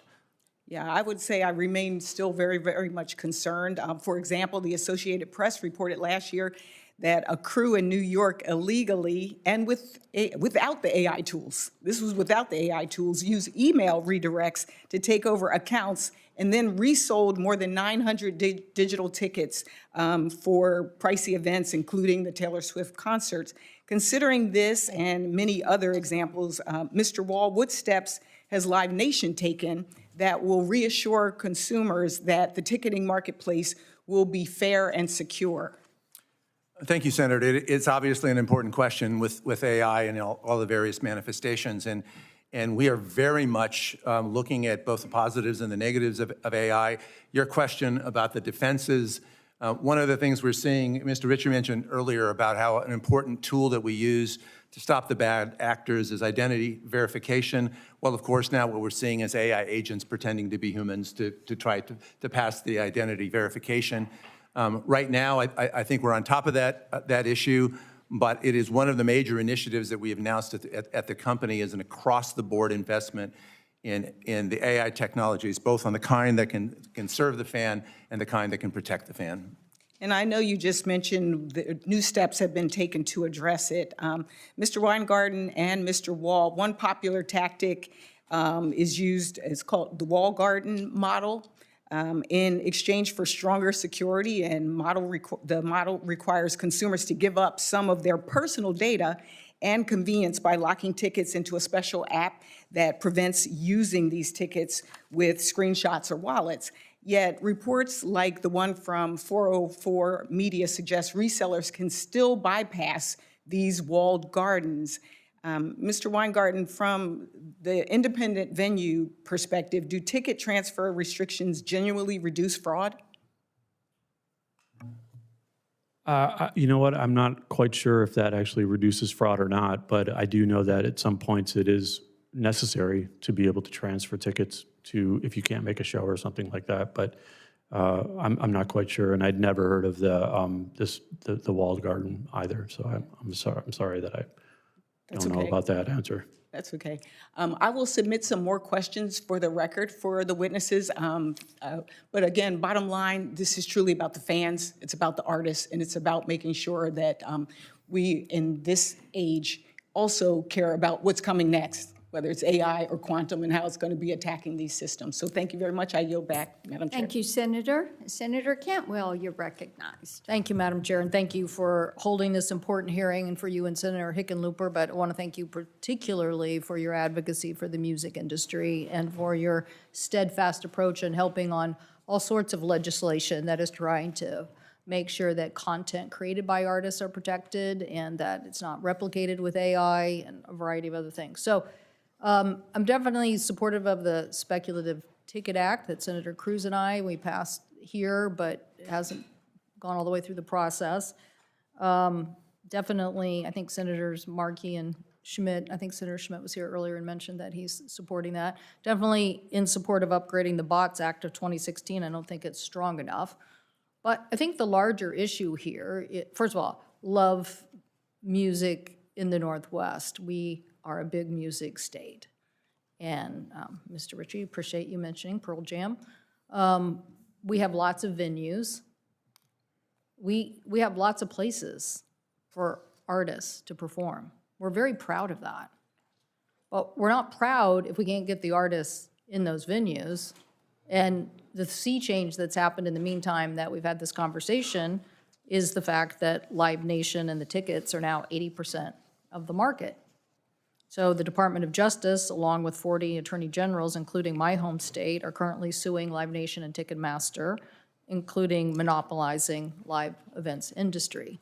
So Mr. Weingarten, earlier, this conversation came up about the radius clauses in contracts. And so, you know, what are we doing to look at this management structure? It was very interesting. The Seahawks said, you know what? Do not resell your tickets last Sunday. Do not. They literally sent a message to all the season ticket holders. They said, don't do it, or we'll take your tickets away from you. And believe me, I didn't see any Rams fans in that stadium, like a few, like 12, okay? But the fans knew they were serious. Now, they could have made lots of money off those tickets, but the venue in this case said, don't do it. So they do have the power to do something here. They just don't use it. And that is an interesting point to Mr. Ritchie's earlier testimony. Why don't they? Particularly when the artists are trying to protect the fans and protect their fan base. But Mr. Weingarten, it's even worse when the marketplace doesn't function and Mr. Ritchie can't go to one of your venues because somebody already wrote a clause that says that he can't, or that you can't go within certain miles. So what are we doing to create a competitive environment? You know, again, we have lots of venues that are in the 5,000 to 7,000 seat range, created by lots of outdoor sites, you know, tribes. You know, we have 29 tribes, they're creating venues. Like, there's lots of opportunities for people to go, but not if somebody's shutting the market down because they control 80% of the market. So what do we do to get at these contract clauses that would give other artists like Mr. Ritchie the availability to go where they want? So why can't he, you know, or some of these other artists just agree to go to another venue at a lower price? I think that asking Kid Rock and his management about those deals, you know, would probably be a good idea. But also, you know, it's not I'm asking necessarily you whether we need to see the contracts that show that these kind of manipulative practices are actually being deployed that curtail artists from signing up in your venues. That's what I want to know. I think that when you're talking about multi-million-dollar national touring, all-in touring deals, and they want to make sure that they are playing in those Live Nation / Ticketmaster rooms. The artists will play in just those rooms only. And even, you know, with some of these like bigger festivals that are playing in LA or in other places, they make these incredibly massive radius clauses that no artist can play anywhere within, you know, the western half of the United States for a specific period of time. And so they are locked in contractually to not do that. And when you're talking about, again, these multi-million-dollar contracts, that's something that happens. I do think that with radius clauses, when you're talking about different artists and playing in the same market and whatnot, I do think that there's some discussion that needs to be had around announcements so you're not cannibalizing the different ticket sales. But when we're talking about, you know, the fact that somebody can't play in Colorado because they're playing in at a festival in Los Angeles or something like that, those are definitely more egregious. If Brandy Carlisle wants to play the Gorge, Right. and she makes an agreement to play the Gorge, but Brandy Carlisle also wants to go to Walla Walla and have an event, she should be allowed to go. She should. And because otherwise you're just price gouging. Right. You're not giving the artist the flexibility. You're basically taking the consumer and you're price gouging, running up the price. And so I just think these clauses are the ones that are, again, with the control of 80% of the market, Mr. Wall, it's just too much. And I know that's what's happening to art. Mr. Ritchie, do you have a comment about this? You seem to know a little bit. Well, as much as I'd like to agree with you, if you have a radius clause, if I'm going to play a big place and I sell out that place and I want to play another place, it's in that radius. I'm kind of battling myself. It's like having a great restaurant and I'm going to open up another great restaurant right next door. I'm going to split my audience, you know, and it just might not make the most sense. But what I'm here, that can be debated till the cows come home. I think I'm right. Saying they're curtailing these venues from getting these future Well, I events. think what you're over talking a- about- Over a time period. So what I'm saying is, you want to let the pressure off for your. Well, I think what you're talking about is if Live Nation owns 80% of this market, they own most of the venues and the management and this, that, and the other ticketing company, and an act's coming up, and they know they're going to blow up, right? They're going to be a big act, but they're still in like the 5,000-seater range. Live Nation has bought the Fillmore or whatever that's 5,000 seat, but there's an independent promoter that owns another one. Live Nation can come in if they're going to get a $10,000 guarantee, and they can say, we're going to invest in their future. We're going to give them 15, 20,000, and that small promoter can never compete with them, or they're going to give them some back-end deal here or there. Is that illegal? I don't know. Is it bad business, good business? I'm not sure, but, you know, there's something to be said when you own most of the market, you know, which nobody really in Congress voted for. You know, they were all kind of against the merger. Yeah, thank you. Thank you, Madam Chair. Thank you. Senator Lummis. Yeah, thank you, Madam Chairman. I'm not on the subcommittee, but I'm on the Commerce Committee. And when I was downstairs in my office just now and heard some of this testimony, I cleared my schedule to run up because I've gotten so many complaints since I've been here about Ticketmaster specifically. And so when I have a chance to ask you some questions, Mr. Wall, I'm pleased to. Can you explain, first of all, welcome. Thank you. And welcome to all of you. Is Ticketmaster a monopoly? No, we are not. And tell me how you come to that conclusion. Because we are at near the end of the road in the antitrust case, and the math has been done. And if you just look at the addressable market for large venues, the government's economist is putting our market share under 50%, so that's not a monopoly share. They have an alternative argument that looks at 20% of that market and says that we have a monopoly of that, but there's no such thing as a monopoly of 20% of a market. That's why. So what defines a monopoly? It's typically that you have the ability to charge monopoly prices, reduce output, things like that. Okay, if you control artists, venues, and tickets, and a person has to choose, who chooses your venue has to use Ticketmaster, or an artist that you have a relationship with, that sounds like a monopoly to me, because you have relationships with artists and with venues and with tickets. And when you're able to combine the three, it forces artists to use your venues and your tickets. It requires venues to use your artists and your tickets. And it takes choice away from both the artists and the venues. And to me, that sounds like a monopoly. I understand, Senator, and that's the story we hear a lot. But if I could just give you a couple of data points without getting too argumentative about this. We're not a big, we may be the largest venue owner in the sense of the number of venues, but we don't have any stadiums, we don't have any arenas. So where all of these big shows play, the major concert venues, we own hardly any of them. What we own, the only venues that we own that even fit within this market the government is claiming are amphitheaters, which are a small part of the whole. And as far as artist choice, the one thing I will just say is know us by the company we keep. We're on this team. We don't wear the same uniform by any means, but we are on the artist team here. And you know, Mr. Well, Ritchie, I'd like to start calling the shots then. yeah. But it is important to point out that on almost everything, our position is exactly what Mr. Ritchie's is, and it's because his position is very typical of what the artist's position is. Mr. Ritchie, how would you respond to my question? Well, I think monopoly is having no competition.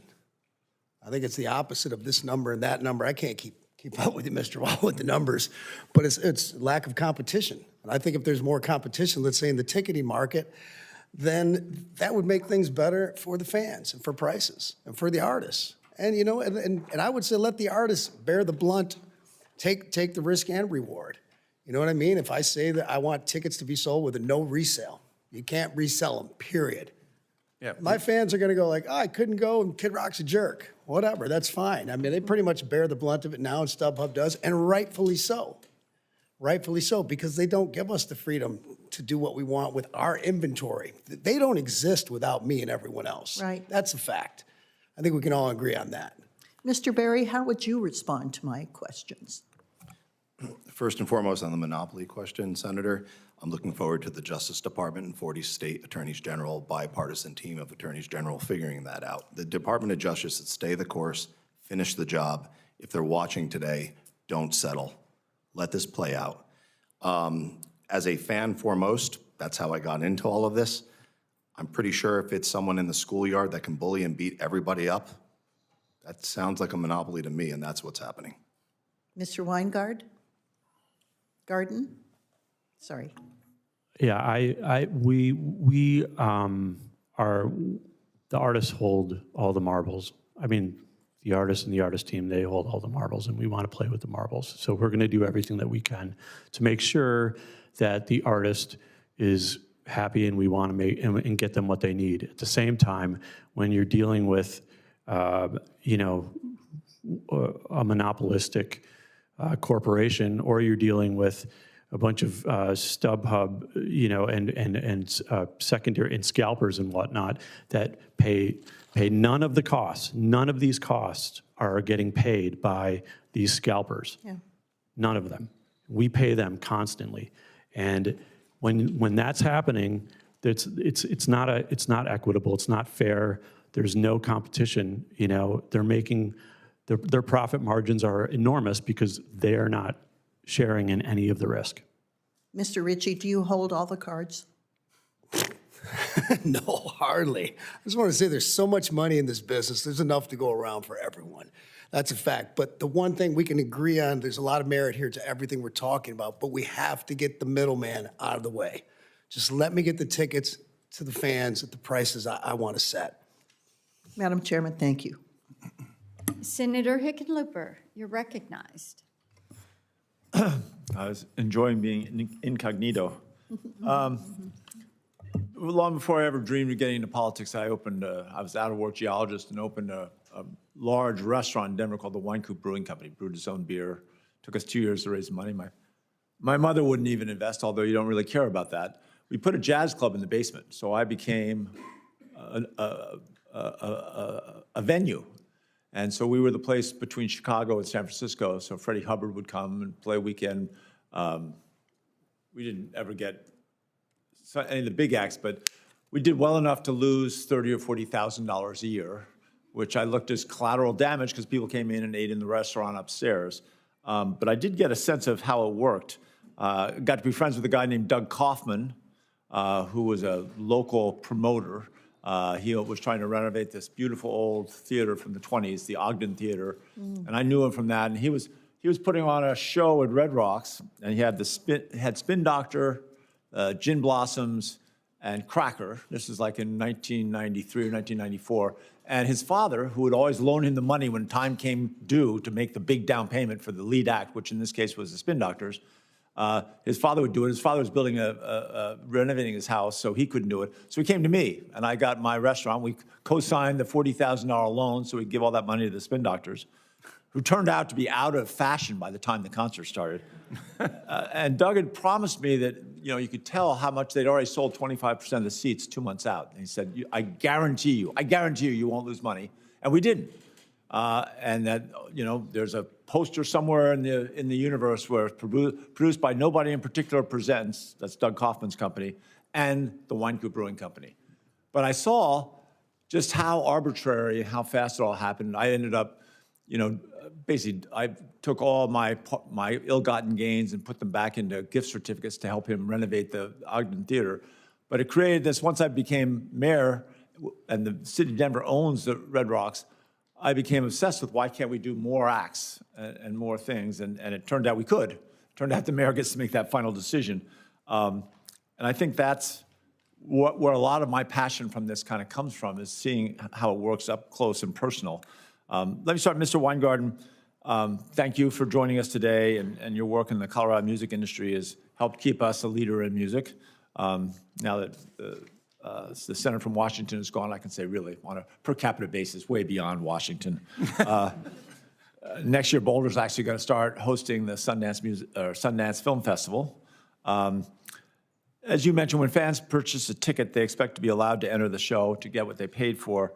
Can you paint a picture for us when Coloradans attend one of your venues and realize they're the victim of buying speculative tickets or fake tickets? What happens? Yeah, and that is a daily occurrence. Anytime that we have shows, we have issues. Doesn't matter how big the act is or how small the act is. People are coming into our box offices at the Fox Theater, the Boulder Theater, the Aggie in Fort Collins, and they are, and not only is the fan helpless, but the venue is helpless because we have the only way that we can help them, as I had mentioned before, is that we can give them, we have these sheets printed out, laminated sheets printed out that say the customer support of each of the different, the scalper sites, so they can call.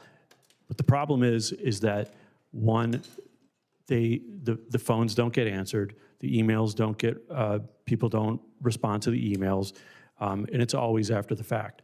And so what happens is we're at a loss. We have no recourse that evening, and so we're left with a father who brought his teenage daughter to a show. They've come in from out of town. They've bought. They have hotels. They've went to the restaurant. They've done everything that they did. They're out of that money. Where does that? Right. Where's the recourse there as well? So we see this on a daily basis, and it's a massive problem. Oh, well, we will do our best to fix that. Mr. Ritchie, and I'm sure you've been astonished seeing, just as we all have, that the revenue that an artist makes is now no longer your royalties. It's where you perform, at least for most people. I think you might be in a different league in that.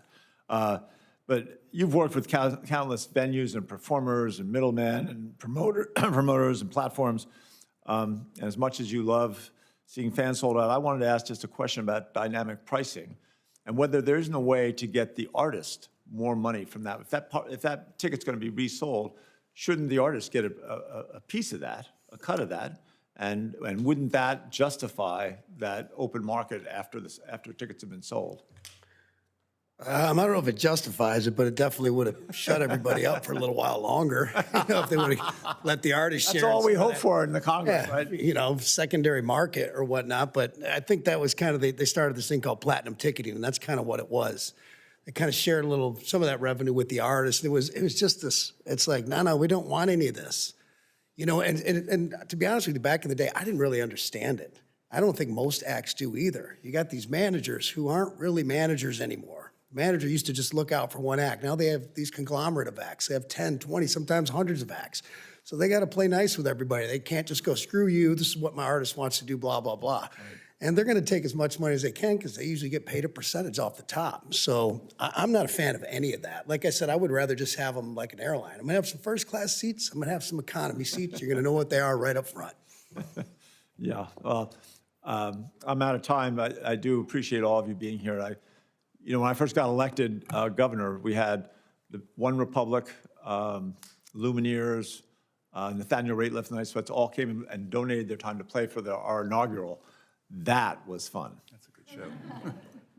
And like most good fans, you remember those special nights. Exactly. Around a concert and around a venue. Senator Markey, recognized. Thank you so much, Madam Chair. Thank you to Ranking Member Hickenlooper for holding today's important hearing. And with my New England Patriots now playing Senator Cantwell's Seattle Seahawks in a Super Bowl less than 2 weeks, this hearing comes at a fitting time because prices are sky high. In fact, right now they're double the price to go to Denver for the Patriots-Denver game in that beautiful snow globe that you created. And so just absolutely, he was governor and mayor in Denver, okay, so just incredible. But it's just absolutely crazy how high the prices are for a single ticket to these games. And it also comes just a few months ahead of the World Cup in the United States, where ticket demand and ticket prices are just absolutely astronomical right now.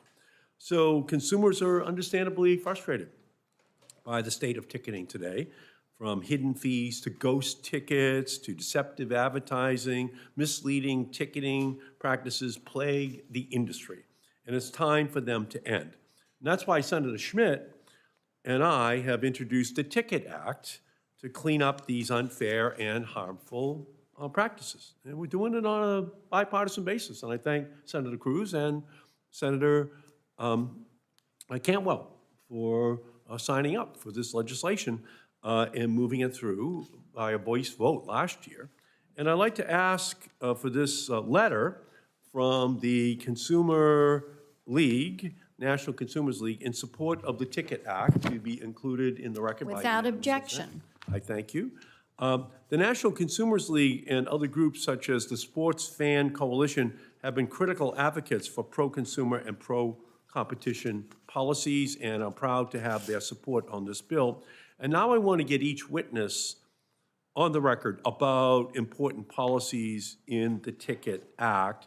And I recognize, as Mr. Ritchie said earlier, that the Ticket Act doesn't solve every problem. We're aware of that. But I do want to get some of the basic answers on the record in terms of what's in the bill itself. And so the first would be on all-in pricing. Starting from my left, do you agree that ticket sellers and marketplaces should disclose the full price of a ticket up front? Mr. Ritchie? Yes. Absolutely. Yes, Senator. Yes. Thank you. Good. Next, speculative ticketing. Do you support a ban on speculative ticketing? Yes. In all circumstances, without exceptions. Pass the Ticket Act and ban speculative ticketing. Absolutely. Thank you. So I thank you so much for that. Do you, as we move to disclosure requirements, do you support prohibiting misleading resale advertising and use of deceptive URLs? Yes. Yes. Yes, Senator. Yes. And last will be refunds. Do you support providing consumers with a full refund when an event is canceled? Yes. Yes. Yes, Senator. Of course, yes. Thank you.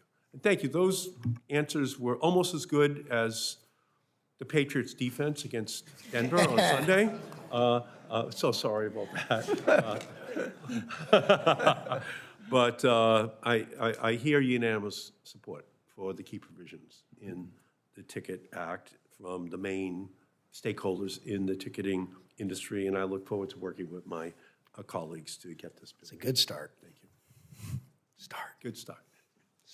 Thank you, Senator Markey. I want to go to a second round of questions before we close this out. And Mr. Wall, I want to come to you because in the FTC's complaint, executives at Ticketmaster knew that scalpers were violating the ticket purchasing limits. And it seemed, from what I've read, that it was a big inside joke that you all knew this, but you were allowing it to happen. Your C-suite knew of this. One of your executives even wrote in an email that we have stating that you, and I'm quoting, turn a blind eye as a matter of policy, end quote. Now, you have emphatically denied that this conduct really had any sort of malfeasance. You all have denied that, but I want you to answer. Why would you have to turn a blind eye, as your executive put it, if there was no wrongdoing that was taking place? I think that is taken very much out of context, Senator, but let me just cut to the chase here. Our actions speak. We'll be happy to provide you the email. I have the email, I've seen it. Okay. But our actions out of speak context. louder than anything else. We showed up, we walked the walk. We actually put the money in, we improved our defenses. Our bot defenses are second to none in the world. They're obviously not up to par. You've got bots still getting through, and And you've we got will- scalpers that are still scooping up these tickets. So we've got a disconnect going on here somewhere. And Senator, we will always take the position that so long as tickets are still going on this way, then we're not up to par. That's our position too. Okay, well, let's accept that. And let's say there's work to be done. So do you accept any responsibility when a fan is hit with a speculative or ghost ticket? Never, because we do not allow those on Ticketmaster. But and it's haven't for happening. years. Mr. Berry, how about your members? I'm sorry, Senator, do our members support? Take any responsibility, Absolutely, Senator. We serve tens of millions of fans every year. okay? And Mr. Wall, why can't Ticketmaster work with artists and do what Mr. Ritchie has recommended, where you would have tiered opportunities for fans? Why can't you all make that happen? So Ticketmaster never sets prices itself. However, Live Nation and Ticketmaster do offer the tiers, the platinums. For example, we stand alone. We're the only resale site that will consistently, if Mr. Ritchie says he doesn't want us to turn on resale on our Ticketmaster marketplace, we won't. If we do, we will pay him Mr. a portion Ritchie? of it. I don't, that's the first time, I've heard very recently from Michaels, the CEO, that we could do this cap or not have resale. I'm like, well, he goes, yeah, we've done it for other artists for a while now, for Pearl Jam, which is maybe why they're not here making a stink today still. They might have a side deal from what I've seen. I'm like, why don't, So it's not they're like, you can have this standard deal too. I'm operating. like, why haven't you told us this? Oh, we're really bad at advertising. I'm like, come on, that's BS. Yes. There's nothing unusual about these arrangements I'm talking.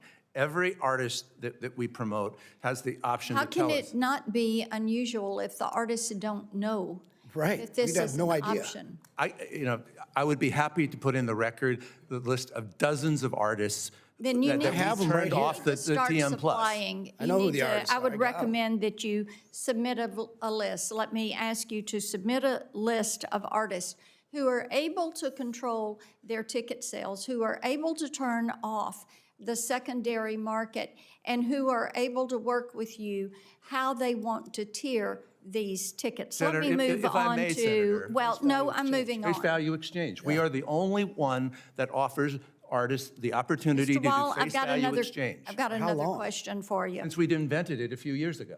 I've never heard of it. I'm very close with Okay. a lot of people at we're- Live Nation we're everywhere. going to move on to another. Senator Lujan referenced a letter that he and I sent to you. Yes. And I've got it right here. I will submit it for the record without objection. And in it, you said, and I'm going to quote, "Given the level of abuse you are now seeing, you will no longer permit brokers to use multiple accounts." So, before now, you have allowed brokers to use multiple accounts. This Yes. gets to what I was talking to Mr. Berry about verification of these accounts. So you've allowed them to use these multiple accounts, but then you also said in that letter that you weren't turning a blind eye. So were you all screwing up, or were you lying? Neither. Neither. Okay, Mr. Weingarden, what do you have to say about that? Well, I mean, just a couple things just from what has been said, and I just want to make clear that the Ticket Act, as it's written, does not outright ban spec ticketing.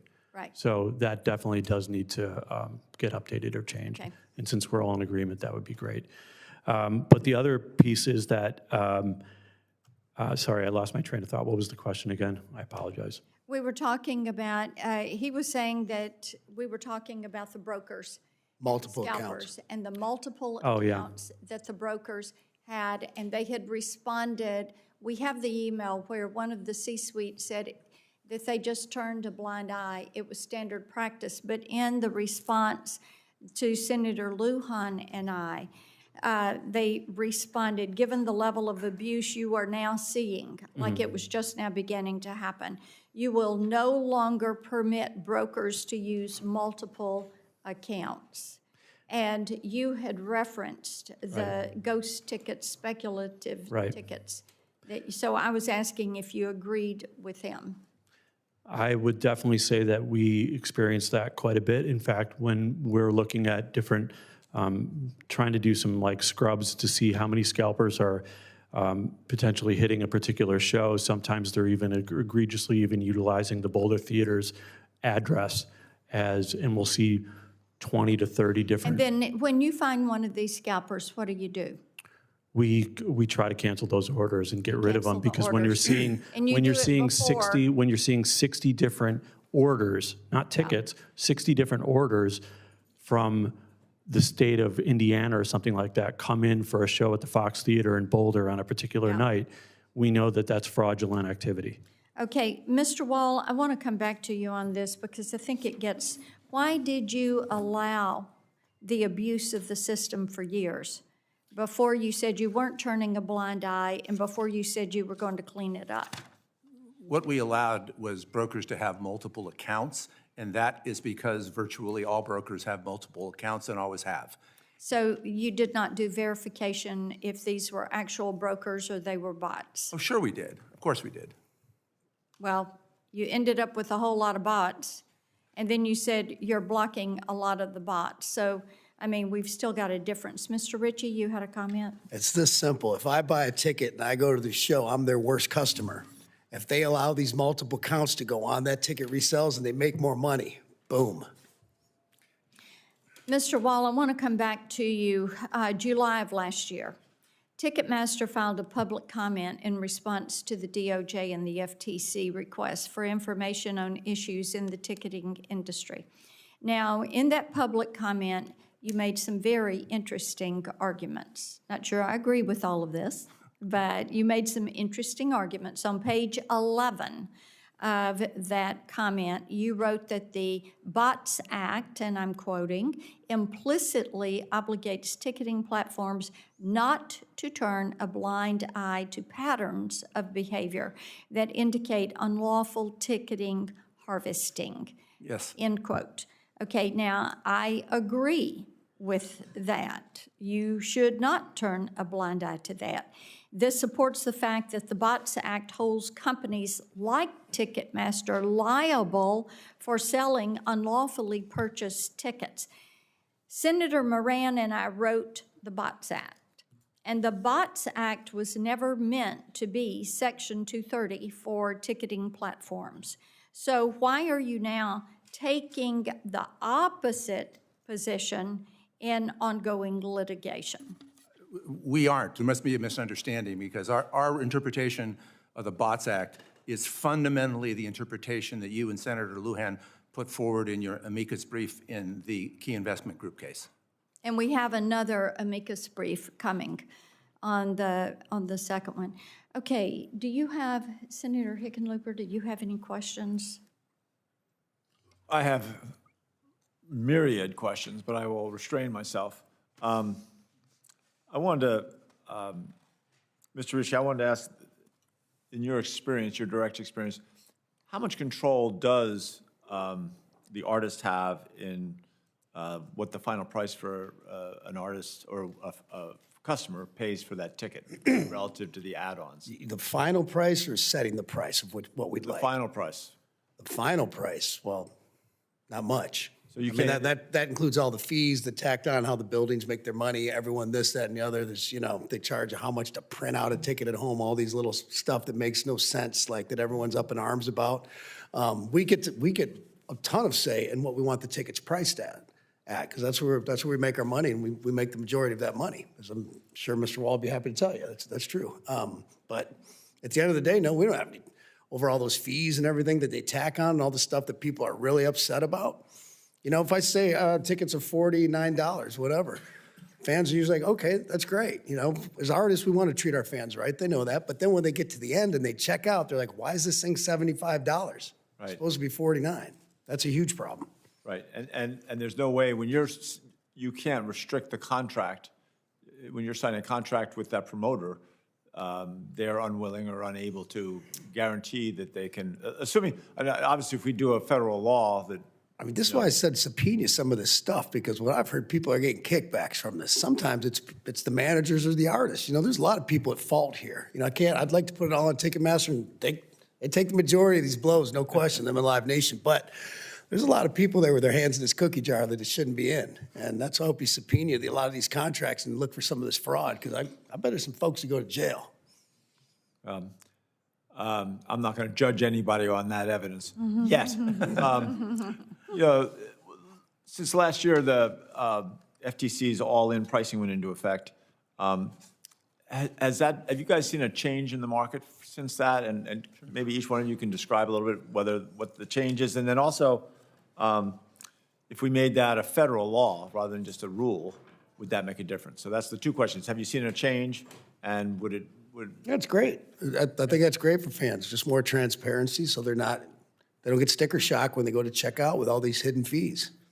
Okay. It's been very important because contrary to what a lot of people believe, ticketing companies can't decide how to show these prices. It's the content owners who sort of dictate this, and so you have a problem getting everybody on board. It's now, we've been pushing this for years. The system is working. Some people were saying that there'd be a lot of problems. There haven't been any problems. It turns out this works just fine. Right. And you think there's a benefit to making it a federal law as opposed to just a FTC rule? The only thing I would ask with that is the industry has adjusted to the FTC rule, so tried to be as consistent as possible, but otherwise, yes, absolutely. Taking what's working and just thank you. Yeah. I yield to the more experienced person up here than myself. Mr. Berry? Yep, we absolutely support all-in total upfront pricing. We've been advocating for years, and I want to thank the FTC for doing it, and I do agree it should be codified into statute. Okay. Mr. Weingarten? Yes, we've been working, meaning the National Independent Venue Association, has been working throughout the states, and we've gotten a lot of states on board for some time, and they've been, everybody, it's been great, and I think a federal law with that would be terrific. Right. I appreciate that. I do have more questions, but I'm going to just put them in written form for you all. I'll let you go. We've had them here for a little while. Mr. Berry, I do have one more for you. What percentage of the tickets that are sold on your platform are from brokers? I don't have a specific percentage, Senator, but what I can tell you this, if you're a broker, or if you're a nurse, or if you're a season ticket holder, you're held to the same rules. You have to deliver the tickets as they have been ordered. You will be penalized or thrown off platform if you are not. The marketplace has to keep both sides of the equation honest. I would like for you to submit for the record. Absolutely. That number. Mr. Weingarten, do you agree with that? I 100% do not agree with that. Not a chance. I think that is very false. And we experience that, as I mentioned in my testimony, we experience that on a day-to-day basis. And I guarantee you that all the 100 venues that I represent for the Colorado Independent Venue Association and elsewhere will say the same thing. Well, I want to draw this hearing to a close. You all have been gracious and you've been patient with our questions, and I am grateful for that. Members of the committee are going to have until February 4th to submit their questions for the record. As you have heard many say, they've got more questions, so you're going to get questions for a response in writing. We will expect that response back from you by February 18th and would appreciate it. As you can see, this is something people are, they've lost their patience with this price gouging, and they want to see some consistency, transparency, and maybe even a little bit of equitable treatment for fans in this marketplace. And at this point, I will conclude this hearing as I say thank you all for your time.